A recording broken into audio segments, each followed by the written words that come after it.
পুরুষের জন্য একটা জিনিস খুবই দুঃখ লাগে কি জানেন, পুরুষ নিজের ভালোবাসার প্রমাণটা আজীবন শুধু নিজের জীবন দিয়েই প্রমাণ করে গেল যে তারা ভালোবাসে।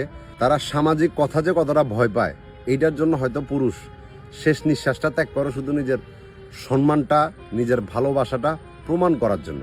যেমন আজকে আমি যার গল্পটা বলতেছি, এই পুরুষটা আর এই দুনিয়াতে নাই। আর কেন তার সাথে এমনটা হয়েছে এবার আমি ছোট্ট করে আপনাদেরকে বলি। পারিবারিকভাবে ওনার বিয়ে হয়, বিয়ে হওয়ার পরে ওইখানে ওনার 2টা সন্তানও থাকে এবং অনেক সুন্দর মতো ওনার সংসার জীবনটা চলতে থাকে। দেন ওনার ওয়াইফের জীবন আসে একজন পরকীয়া প্রেমিক। ওই প্রেমিকের সাথে নাকি হাজব্যান্ড অনেকবার ওনাকে ধরছে বা মানা করছে, এগুলা করার জন্য অনেক বুঝাইছে, কিন্তু উনি এগুলো বুঝে নাই। এবং আর ওয়াইফ কি করলো, সেই পরকীয়া প্রেমিকের সাথে চলে গেছে এবং সামাজিক যে টোনগুলা এবং নিজের ভালোবাসার প্রমাণ করার জন্য যখন ওয়াইফকে আর ফিরে আনতে পারে নাই, তো উনি চিন্তা করলো যে হয়তো উনি নিজের জীবনটা দিয়ে গেলেই এই অপমান থেকে উনি বাঁচতে পারবে। এবং যেমনটা চিন্তা করছে ঠিক তেমনটাই উনি করছে। কিন্তু এখানে ওয়াইফের বক্তব্য একদম টোটালি ভিন্ন। বক্তব্য ভিন্ন কি, ওয়াইফের কথা হলো যে ওনাদের নাকি 3 মাস আগে একটা বাচ্চা নষ্ট হয়ে গেছিল এবং ওনার ওয়াইফের বক্তব্য অনুযায়ী ওনাদের সংসার জীবনে বা ওনাদের বাচ্চার উপরে কারো কুনজর পড়ছে, এই জন্য এমনটা হয়েছে। আর এখন ওনার ওয়াইফ নাকি মানত করছিল যে কোন একটা মাজারে যাবে এবং ওইখানে গিয়া মাজারে মানত পূরণ করে দেন আবার বাড়িতে আসবে, যেহেতু ওনাদের একটা দুর্ঘটনা ঘটছে সংসার জীবনে এই জন্য। কিন্তু হাজব্যান্ড নাকি যেতে রাজি হয় নাই।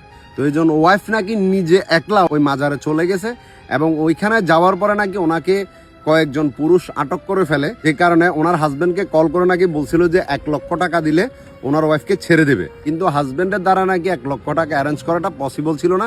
আর এই জন্য নাকি হাজবেন্ড নিজের জীবনটা নিজে দিয়ে ফেলছে। কিন্তু যেদিন হাজবেন্ড মারা গেল ওই দিন কিন্তু ওয়াইফ সাথে সাথে হাজবেন্ডের বাড়িতে আসছে। এখন আমার প্রশ্ন হলো যে যদি তাকে কেউ কিডন্যাপ করে, তাকে কেউ ধরে নিয়ে গেছে এবং 1 লক্ষ টাকা তার মুক্তিপণ হিসেবে দাবি করছে, তাহলে মুক্তিপণটা তো দেওয়া হয় নাই, তাহলে ওয়াইফ কিভাবে যেদিন হাজবেন্ড মারা গেল ওই দিন বাড়িতে আসলো? এইটার প্রশ্নের উত্তর কি আছে আপনার কাছে? নাই। আপনার 2টা সন্তান রেখে, আপনার হাজবেন্ডকে রেখে আপনাকে কে বলছে মাজারে যাইতে মানত করার জন্য? ঠিক আছে, ওই যে একটা কথা আছে না, আপনি যতই মিথ্যা বলেন, যতই কিছু বলেন, সত্যের একটা গুণ আছে, ওইটা ধরা পড়বেই। তো সামাজিকভাবে মানুষ এখন সবাই অবশ্যই মানে ওয়াইফকে দোষী করতেছে যে এই পরকীয়ার কারণে তার হাজবেন্ড এই দুনিয়া ছেড়ে চলে গেছে। কিন্তু এখন ওয়াইফের বক্তব্যটা দেখেন কতটা স্মুথলি বলতেছে যে উনি একটা মাজারে গেছিল, মানত করছিল, ওইখানে নাকি উনি 3 দিন পর্যন্ত আটকা পড়েছিল, এরপরে নাকি বাড়িতে আসছে। আসলে মানুষ কিভাবে যে এগুলা পারে, এটাই অবাক করা বিষয়। তবে একটা কথা তো সবসময় মানতে হবে, পরকীয়া সবসময় শুধু ধ্বংস নিয়ে আসছে। সুখের দেখা কোনো পরকীয়া মানুষ পায় না। কারণ এটা যদি সত্য হতো এবং পরকীয়া করে যদি মানুষ সুখী হতে পারতো, তাহলে তো উপর আল্লাহ যে কোরআনের মধ্যে বাণী লিখছে ওইটা মিথ্যা হয়ে যেত। ভালো থাকবেন।